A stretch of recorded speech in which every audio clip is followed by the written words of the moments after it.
You ever wonder what it actually feels like to move up the corporate ladder? Not the LinkedIn version.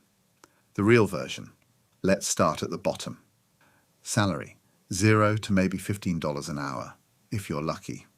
Money-wise, you're basically volunteering, with extra anxiety. Matter of fact, how staff treats you, you're invisible until someone needs coffee. Then suddenly you exist. Light laugh. Your manager will forget your name 3 times a week and introduce you to the same VP twice in one meeting.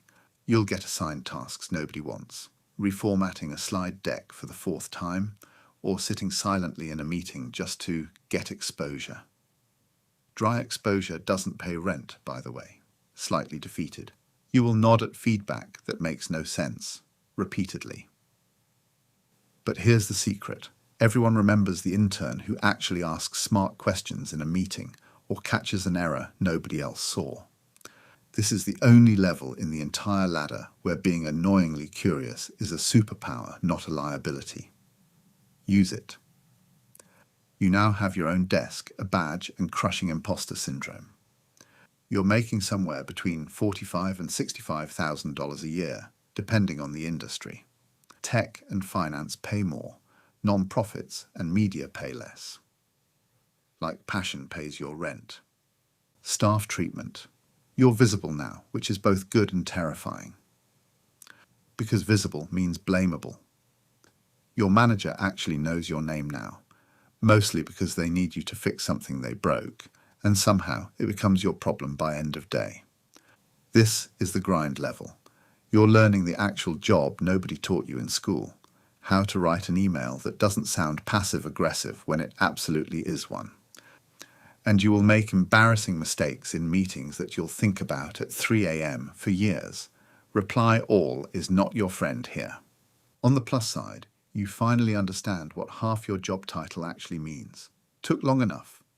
Pay bump time, 70 to 95,000 roughly, sometimes more with bonuses depending on your industry and how good you are at negotiating.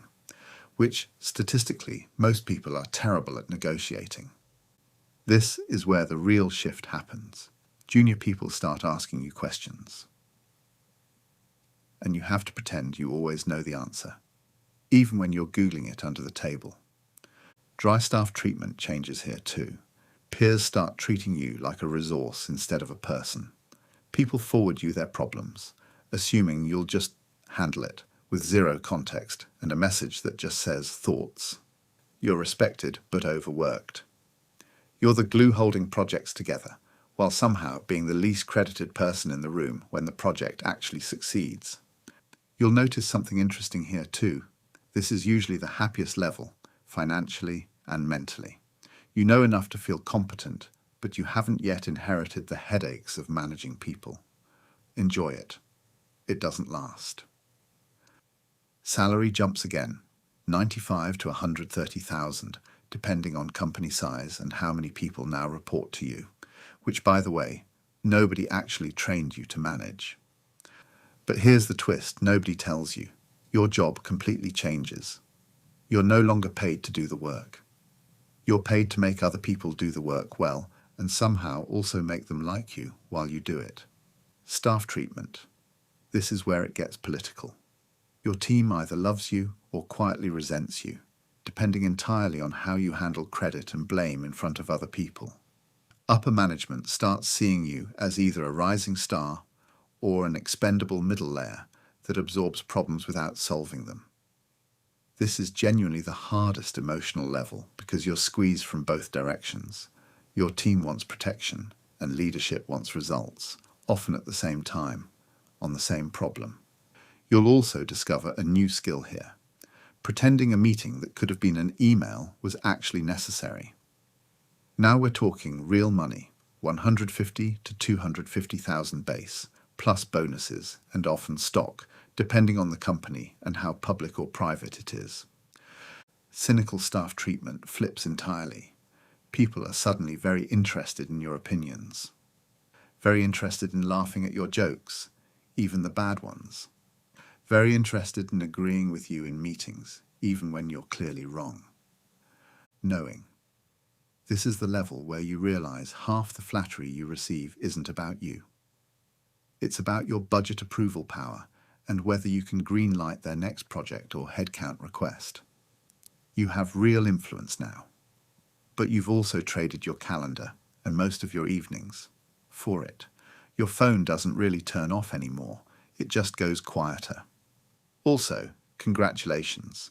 You now understand what circle back actually means, and you use it unironically.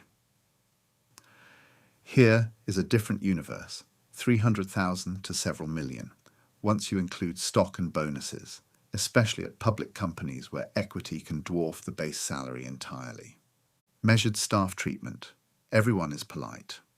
Almost nobody is honest with you anymore. People filter what you hear before it reaches you. Decisions get made in rooms you're not invited to, about how to manage you, your mood, your reactions. You have enormous power and enormous isolation at the same time. This is the level where money stops being the main currency and information, plus loyalty, become the real thing people fight over. Nobody tells you that the more successful you become, the smaller your honest circle gets, until it's maybe 2 or 3 people you actually trust. So, which level actually made you happiest? Weirdly, when people talk about this off camera, most say level 3, senior associate, decent money, real skill, real respect, and you're not yet drowning in politics or isolation. Let me know in the comments which level you're at right now and whether this matched your experience.